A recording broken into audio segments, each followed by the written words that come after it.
भव्य राम दरबार बना रहे हैं। वहाँ पे 14 फीट की आकर्षक उनकी प्रतिमा भी हम लोग लगा रहे हैं। प्रभु राम की 14 फीट का हनुमान जी का प्रारूप बनाया गया है और भव्य राम दरबार भी बनाया जा रहा है। और दिल्ली हरिद्वार के कलाकारों को तो वहाँ नाट्य मंचन भी होगा, भव्य आयोजन होगा। 500 वर्ष के बाद जिस तरह प्रभु राम अपने घर वापस हुए हैं, उसी तरह हम लोग इसको पहली रामनवमी मानते हुए उनके घर वापसी के बाद इसको भव्य तरीके से मनाने का चंद्रशेखर आज़ाद दुर्गा पूजा समिति ने निर्णय किया है। हमें लगता है हम सनातनियों को ये कार्यक्रम बहुत अच्छा लगेगा। रांची शहर की जनता को और आसपास के जो भी लोग आते हैं रामनवमी में शहर में, रामनवमी की शोभा यात्रा में, उनका चंद्रशेखर आज़ाद दुर्गा पूजा स्वागत करती है। और आप आइए और भव्य कार्यक्रम का आनंद लीजिए।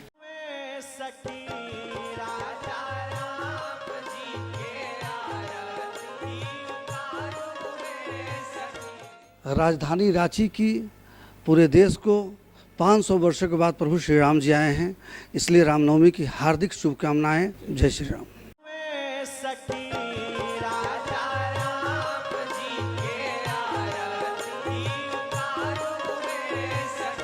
का रामनवमी बहुत ही हर्षोल्लास के साथ मनाने का लोग निर्णय लिया है, क्योंकि सनातन धर्म के 500 वर्षों की लड़ाई के बाद ये हमारा अयोध्या में भव्य राम मंदिर बन सका है और पूरे जोशो खरोश से इस पर पूरे हिंदुस्तान भर में, उसी प्रकार रांची में भी पूरे जोशो खरोश के साथ रामनवमी बनाने का निर्णय लिया गया है और इसमें हम सभी आदमी पूरा बढ़ चढ़ कर भाग लेंगे। रामनवमी के अवसर पर भारतीय जनता पार्टी रांची महानगर की ओर से हम रांची वासियों को बहुत बहुत शुभकामना देते हैं, बधाई देते हैं।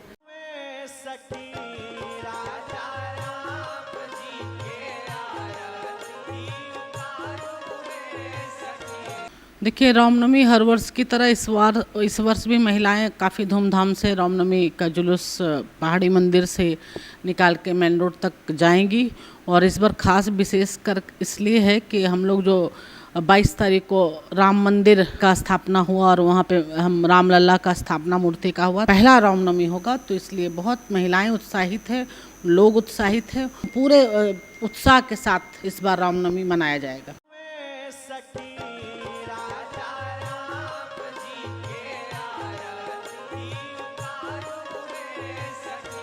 सर्व जितने भी झारखंड के लोग हैं, माननीय सुदेश कुमार महतो के तरफ से, आजसू पार्टी के तरफ से, मेरे तरफ से रामनवमी की ढेर सारी शुभकामनाएं।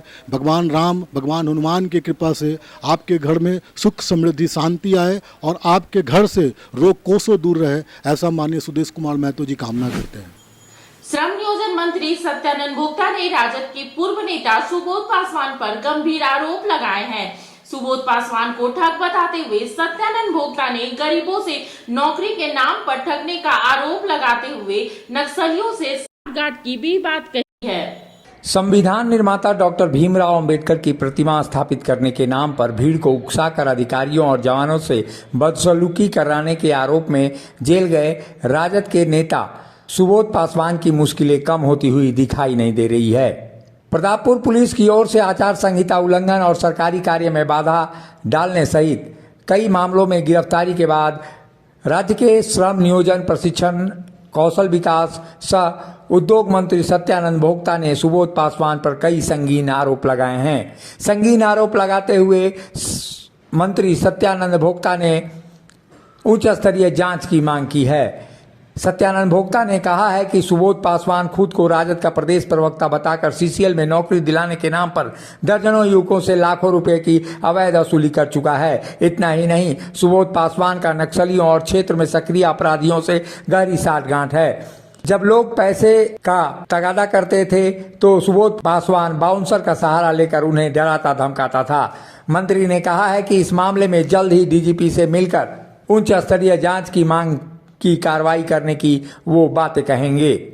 झारखंड से राज्य के इकलौते मंत्री सत्यानंद भोक्ता ने बड़ा बयान देते हुए कहा है कि जेल जाने वाला पूर्व प्रदेश प्रवक्ता सुबोध पासवान राजद में कभी नहीं था और न है। वह एक आपराधिक प्रवृत्ति का इंसान है। सुबोध पासवान फर्जी बाउंसर रहकर सीसीएल में नौकरी लगाने के नाम पर उगाही करता था। सैकड़ों युवक युवतियों से उसने करोड़ों रुपए की ठगी की है। सभी जिले वासियों से उन्होंने अपील की है कि सुबोध पासवान के झांसे में लोग नहीं आए।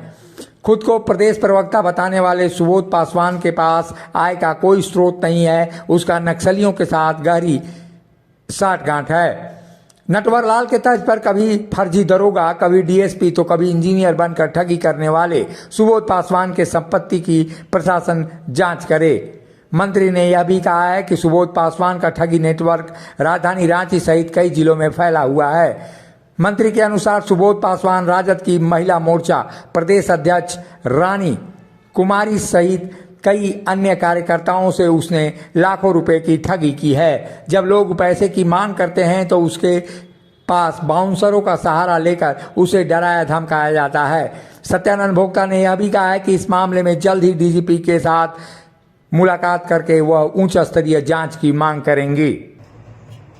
चतरा जिला में चाहे झारखंड प्रदेश में कितने पार्टी के सदस्य हैं और कौन लोग हैं हम लोग सभी के जानते हैं। सुबोध पासवान एक फर्जी व्यक्ति है, उन्हें प्रवक्ता है न मेंबर है।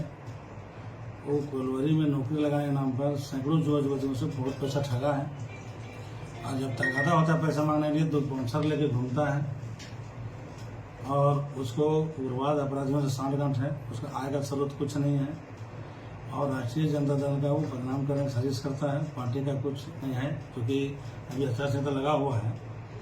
और राजपुर और प्रतापपुर में जिस तरह से प्रशासन के साथ ठेला ठेली किया, आचार संहिता में मिसबिहेव किया और प्रशासन ने कड़ी कार्रवाई की, वो जेल भेजा, सवाल जोग है क्योंकि सरकार कानून का राज है, कानून का राज काम करेगा।